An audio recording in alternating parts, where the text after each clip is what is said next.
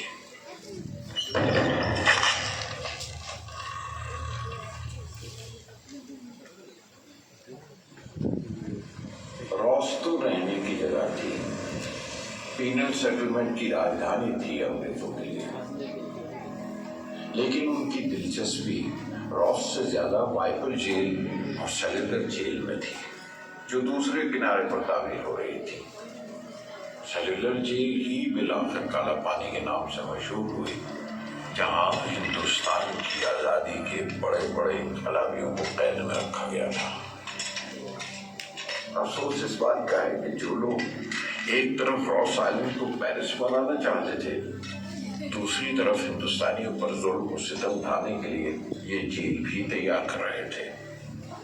مگر اس سے بھی بڑی بدقسمتی اس بات کی تھی کہ دونوں کی تعمیر انہی قیدیوں کے ہاتھ سے ہو رہی تھی. دونوں عمارتوں کے گارے مٹی میں انہی کا خون پسینہ کھل رہا تھا. 1893 سے شروع ہو کر یہ سیلولر جیل 1906 میں تیار ہو گئی.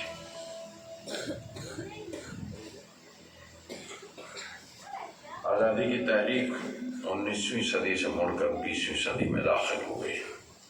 1930 کی دہائی تک آتے آتے ایک مندر کا نرمان بھی ہو گیا جس میں گنیش کی مورتی رکھی گئی. گنیش پوجا بڑی دھوم دھام سے شروع ہوئی جس میں ہر مذہب کا ہندوستانی شامل ہوتا تھا. اس کے بعد ایک مسجد ظہور میں آئی.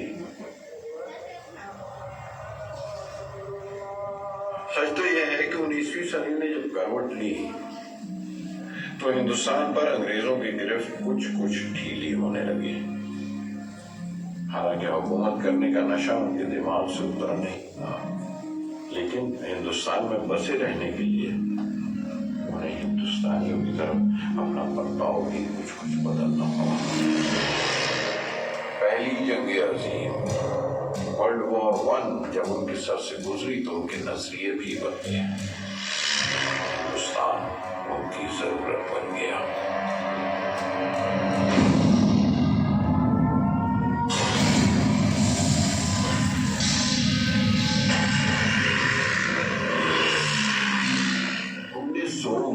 میں 1939 ایک اور عالمگیر جنگ شروع ہو گئی، The Second World War.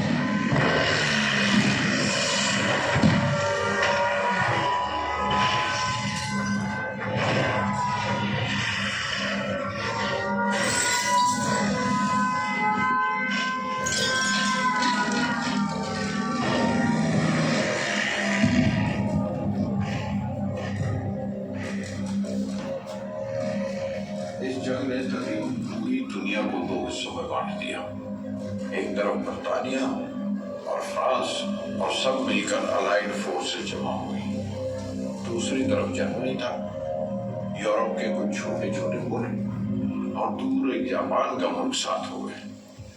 پورا یورپ جنگ کا میدان بنا ہوا تھا اور ادھر جاپان برما، سنگاپور، ملایا جیسے علاقے ہڑپ کرنے لگے. الجبان بھی بہت دور نہیں تھا. انگریزوں نے دور اندیشی سے کام لیا اور دھیرے دھیرے اپنے لوگوں کو پریوار سمیت انڈمان سے خالی کرنا شروع کر دیا. ایک اور حادثہ ہوا سن 1941 26 جون اور 5:21 پر.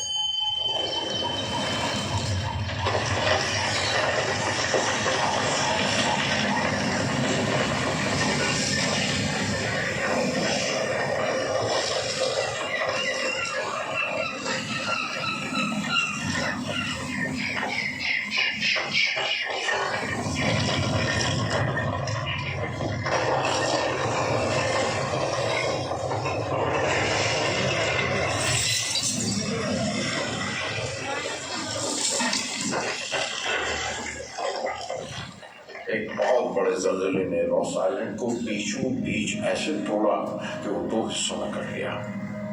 ایک دراڑ پڑ گئی، روس پر رہنا ناممکن ہو گیا۔ زیادہ تر عمارتیں زمین دوز ہو گئیں، روس پوری طرح سے خالی ہونے لگا، جیسے پنے سے شبد اڑنے لگتے ہیں۔ وقت اٹھ کر جا رہا تھا۔ دوسرا وشو یدھ یعنی سیکنڈ ورلڈ وار ابھی چل ہی رہی تھی کہ 1942 میں راس آئلینڈ کے اتحاد نے ایک اور کروٹ لی۔ انڈیمان کے جزیروں پر انگریزوں کے ہٹ جانے کے بعد کچھ اینگلو انڈین کرمچاری اور سیلولر جیل کے ہندوستانی قیدی اور وہاں کے شہری بچ گئے تھے۔ اچانک ہی جاپان کی پیریڈ آرمی نے انڈیمان پر ایک بھرپور حملہ کیا اور انگریزوں کو وہاں سے مار بھگایا، سارے دیپوں پر قبضہ کر لیا۔ جاپانیوں نے وہاں کی پولیس بیرکس پر بھی قبضہ کر لیا، اور جیسے ہی وہاں کے تار گھر کی طرف بڑھے، کچھ اینگلو انڈین کرمچاریوں نے بم سے تار گھر اڑا دیا۔ انگریزوں کے chief commissioner C.F. Water fall نے اپنے ہتھیار ڈال دیے۔ جاپانی جن انگریزوں کو پکڑ پائے انہیں قیدی بنا دیا اور سیلولر جیل کے تمام قیدیوں کو آزاد کر دیا۔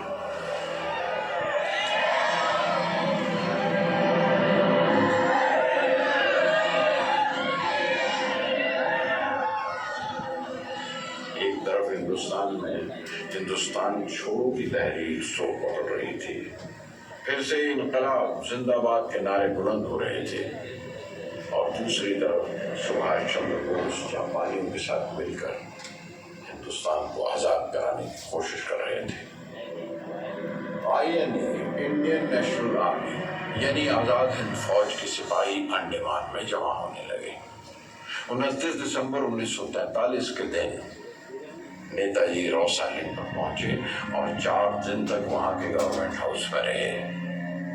اپنی تقریروں میں ہندوستانیوں کو آزادی کی امید دلائی اور پہلی بار اس جزیرے پر ہندوستان کا ترنگا لہرایا۔ مگر جاپانی دو اگلے نکلے، ایک طرف نیتا جی کو ساتھ دینے کی امید دلاتے رہے اور دوسری طرف ہندوستانیوں پر ہر طرح کے ظلم کرتے رہے۔ قیدیوں کی حالت بد سے بدتر ہو گئی۔ دوسری جنگ عظیم جاری تھی، ہر روز ایک نیا پنا کھلتا تھا۔ دیکھتے دیکھتے اتحادی فوجوں نے جاپانی جہازوں پر حملے شروع کر دیے۔ جاپانیوں کے واپس جانے کے راستے بھی بند ہو گئے، اور پھر دنیا کے اتہاس میں سب سے خوفناک دن آیا۔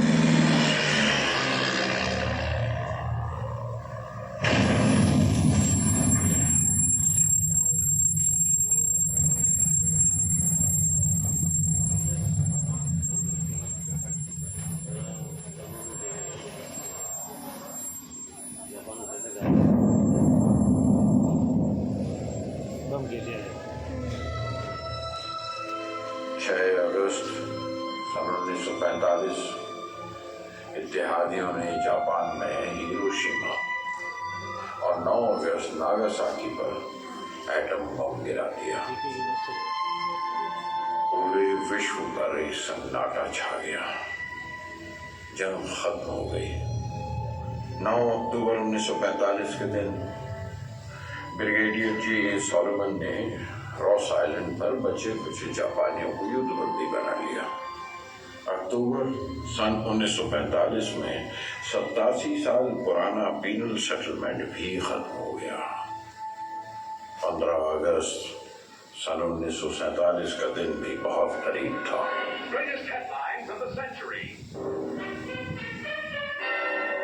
India's battle for independence from the British Empire had been a pressing problem since the early years of the 20th century. Mohandas K. Gandhi, spiritual leader of the